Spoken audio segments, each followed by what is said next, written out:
Yeah, welcome to another amazing episode of the show that brings you conversations that are real, in her words, true, and a value for your money. Are you doing it right? All right, yeah. Thank you so much, Andy, for that intro. Do I sound like Oh you? my goodness. I'm very sure those that can recognize my voice can pick that, but definitely some things went... I think for the passion of what we do, I entered Okada today. For the first time in my life, Lagos, Nigeria.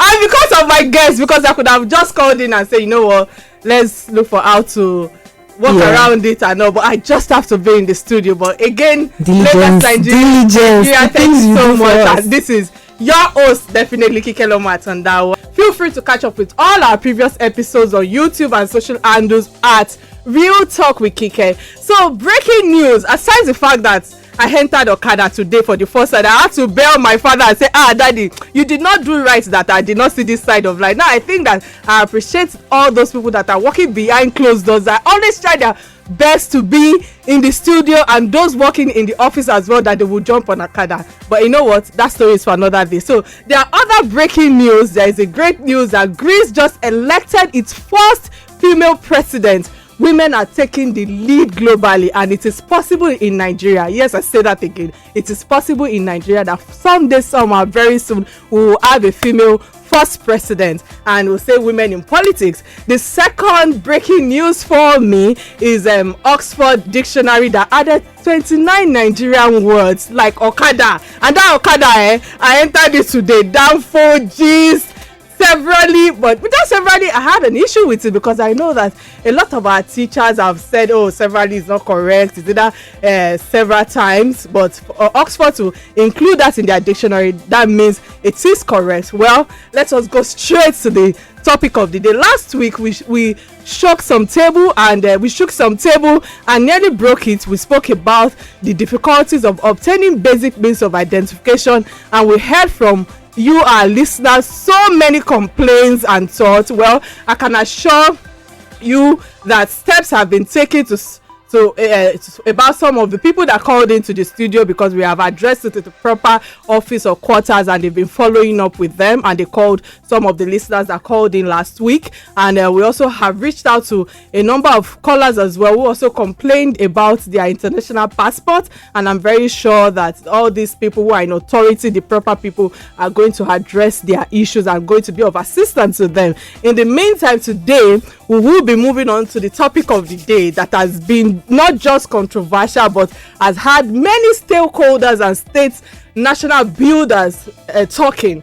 And in fulfilling our mandates to you all, we interviewed Chief Gani Adams yesterday, a stakeholder and the founder of Oduduwa's People's Congress, on this issue, Operation Amotekun, and how it divides policy makers. This exclusive interview can be watched on our social handles and of course on our YouTube at Real Talk with Kike. As we all know, security of our lives and property has been a huge challenge for the government, and however, the level of insecurity has driven our people to find individual and private solutions to all these issues themselves. In the bid to further secure lives and properties, an initiative called Operation Amotekun was formed, and according to Punch Online, I quote, the Southwest governors, traditional rulers and other prominent indigents had in June last year decided to form Operation Amotekun as a result of all the series of killings and kidnapping in the zones.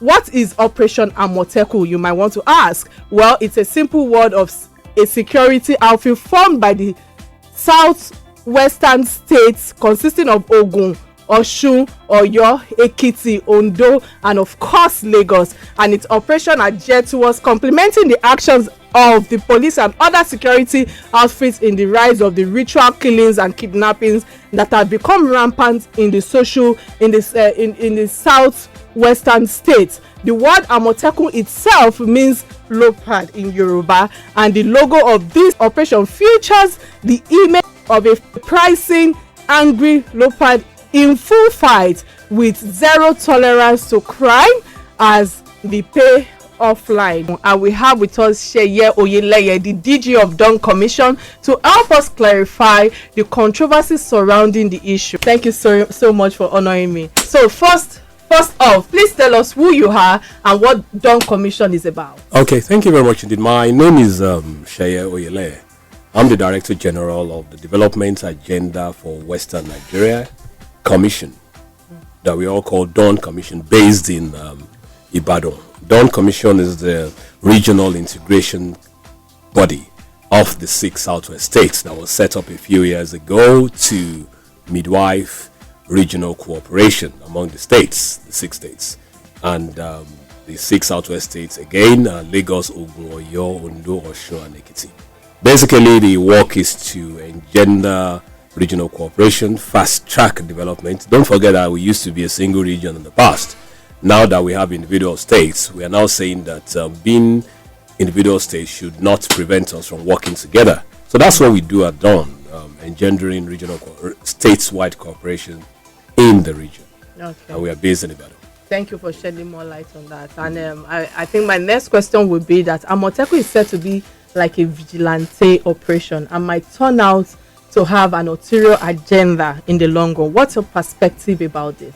Well, thank you for going straight to the point on the Western Nigeria Security Network, of which everybody is now calling Amotekun. Amotekun is just part of the wider security network itself. And I know it's now been called Operation Amotekun. It isn't Operation Amotekun. Amotekun are just the vehicles, the people manning the red vehicles that you saw that was launched the other day. Now, as I said, a lot has been published in the space, saying that is it an ethnic militia, is it a regional army or regional police? Oh no, nothing at all like that. You will understand that it's a child of necessity. It came about last year after we had a 4-day security meeting in Ibadan, where we brought together a lot of experts. Now, the governors felt, when they mandated us to come up with ideas and solutions to tackle insecurity. So basically what happened was, as I said, we met for 4 days and came up with some immediate solutions. Don't forget that this time last year, in Southwest Nigeria, there was an outcry. Basically, people were scared to move up and down. You'll be traveling from Lagos to Ado Ekiti or anywhere, and they'll be asking you, do you have escorts, or is someone following you? And so the governors felt that they needed to do something immediately, come up with a solution. And as we normally say this, we have a way of life in this region that we don't want that way of life to be altered.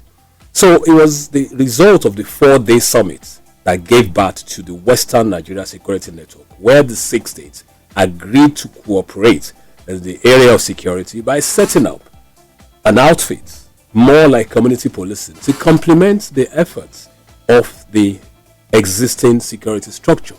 It is not an ethnic militia, and using that word again, bolding it up, that it is to complement the efforts of the existing security network. And why do they need complementing?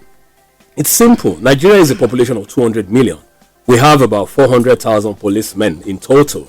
About 100,000 plus of them are actually not doing policing duties, on diplomatic or bag carrying duties, as we call it. Active, probably we have about 220,000 policemen, which is grossly inadequate.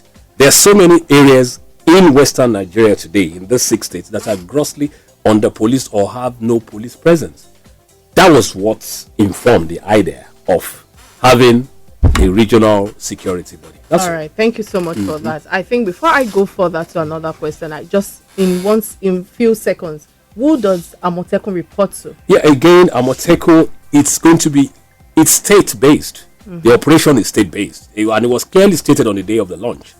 But there is a regional cooperation. So Ekiti State has the Amotekun, Ondo State has Amotekun, and they report to their governors. But then there is a regional cooperation, handshake across the borders, which means that the Amotekun in Osun can easily cross into Ekiti to operate because there is cross-state cooperation. That's about it. So when people are saying, oh, who are they going to report to? They are responsible to their state governors, who indirectly will have appointed people who will be in charge. And again, even the recruitment process is so transparent. People who are qualified, who are going to be well-trained, working with the existing police. Don't forget that these are people who will be carrying guns. So how can they be an alternative police? So they have to work with the existing security structure. And it's not new. We have it across the country. Today we have 23 security agencies. So why do? Because there are a lot of controversies around this, which and as at the latest news covers that the police disrupt rallies which took place in the southwest region yesterday. What's your take on this? Do you think that this will end up to be something that will be confrontational between the Nigerian police or the security operations of Operation Amotekun itself? No, you see, let's separate the issue of demonstration and the police stopping it. Those are two different things entirely. The demonstration has nothing to do with, yes, the people that went out there saying that they want this thing to happen. So that's their own way of showing it. Please, to me, they are actually mutually exclusive. That people went out to demonstrate to support it has nothing to do with the way they're going to operate. It's not going to be confrontational. As I said, it's not an ethnic thing. Western Nigeria is peopled by people from different parts of Nigeria. So the concept of Amotekun, from my own understanding, is to gather intelligence. And so are they going to, because I don't understand that there are some genuine headsmen, and don't you think this will clash with these people and cause more problem or wrongful killing, so to speak? Again, it's a misnomer when you mention headsmen. Western Nigerian Security Network has not been set up to go after headsmen. It's wrong. Insecurity. I mean, last year when we were having kidnappings, those kidnappers are not headsmen. Okay. You understand my point? So what we are saying, it has nothing to do with headsmen, and it's not even fair trying to pigeonhole or stigmatize a particular ethnic group. Nothing like that. So it's nothing like that.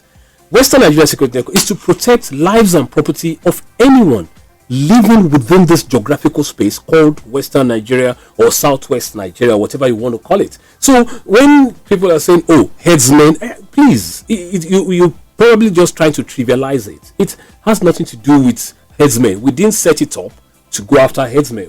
All right. Please. Thank you so much. Yeah. Well, we'll take a quick break, and when we get back, our phone lines will be open and listeners will be given the opportunity to call in. Please don't change that dial. Stay tuned. We will be right back.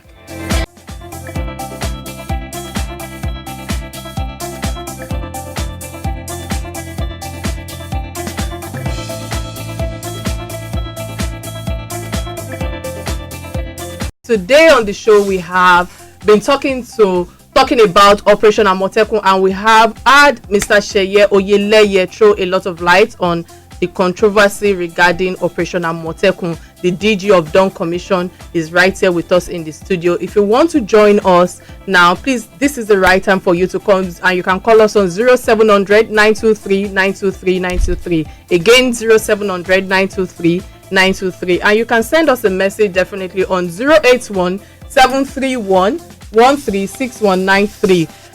Sir, I have a few more questions for you. The Afenifere group has been a political foundation for the Yoruba race, and the OPC is a security outfit for South Western states. Do you think that we need Operation Amotekun? Again, OPC is a private organization, and OPC says Odua People's Congress. They have different aims and objectives, and Western Nigeria Security Network has nothing, and I'm underlining that, absolutely nothing to do with OPC. They did not set it up. Western Nigeria Security Network is not an arm of any organization. This is an independent thing set up by the states. Now, because the likes of OPC, the Agbekoyers and hunters, they all exist and they are there, and we're talking of security. As part of the stakeholders? They are parts of stakeholders already in Yoruba land. Okay. So it will be foolhardy for us to have the Western Nigeria Security Network and we are not talking to them. That would be silly. So what we are doing is, this is a body that's been set up. You have states, and the recruitment of people working will be done at the state level. So it's up to the state to say, I want to talk to OPC, I want to talk to Agbekoya. Some states are saying they have their people. All right, I guess we have a call. Hello? Hello? Hello? Yeah. And what's your name and where you calling from, please? My name is Darren. Thank you for joining us on Real Talk with Kike today. What's your contribution today on the topic of the day? Okay, my real contribution is number one, the federal government declaring or announcing the Amotekun, Operation Amotekun as illegal. To me, I think it's just they are just trying to politicize things that are not meant to be politicized. And secondly, is that if you are in your, let's assume you have a compound or an estate, or you have a community that you don't feel secured any longer by the operation of or service of any security outfit provided for you, you have right to to engage another security. I think the first one of the constitutional right of an average Nigerian is freedom to life. If you are living with fear, almost average of your life has been taken away from you. You can't think right. You can't even plan about your future. Now, an ethnic group is now coming up to say, okay, we are not discarding police. We are not saying police are not going to be part of us. We are not sending police out of Southwest. We are not even destructing the operation of police. We are only trying to secure our people and our properties. Not just only our people, whoever that fell in between that geopolitical zone, whoever that is within our wall can be protected. You can sleep and close your eyes. All right. And this is just an intelligent gathering. These are people, okay, you can even know, okay, these people are here, there's an information going on around here. All right, thank you so much for your contribution. I think I had to quickly ask this question. We hear that Amotekun boys will be locally sourced, much like a neighborhood watch. What are the criteria before, if there's any criteria, and what wages will be given to them? Okay, straight away, see, the criteria is very clear. You must be living in your state, in your locality, because, as I said, it's community policing, working with the existing structures that we have. That's why I was saying earlier on that the likes of the OPC, the Agbekoyas, they are stakeholders that we are consulting, working with them, and it's then the prerogative of that state. So if Lagos State decides that those that we want to work with their own Amotekun will be the neighborhood watch people, which I think they want to do in Lagos, so be it. If a state decides that they want to work with OPC, Agbekoya and thing, they will select out of them. So what wages will be given to this? No state is, I mean, the governor said it, that no state is going to pay below the minimum wage.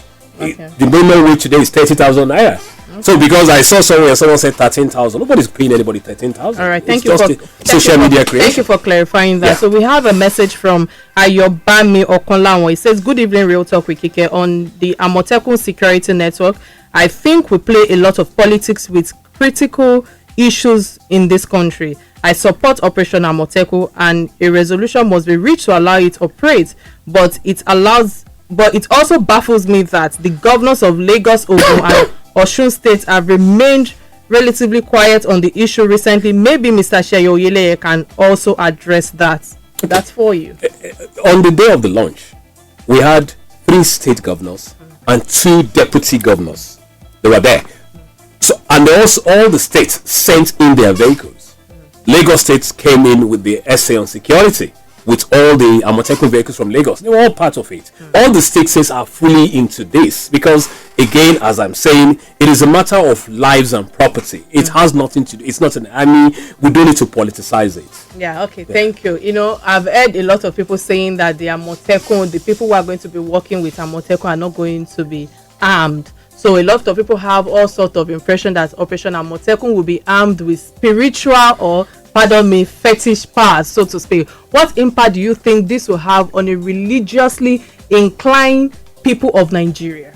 Well, my remit is not there. I don't know what you're talking about when you say fetish or anything. All I know is that they're going to be educated, well-trained men and women whose job will be to provide intelligence, first line cover, and then report to the police, basically. That's all right. it. Yeah. Thank you so much for joining us today. I think you answered that in a very diplomatic manner, because I believe that you should have separated the issue of religion from that local charms that people are talking about, because I've been hearing all sorts of things. People say there are going to be charms, there will be all sorts of things that they will be using to work with people.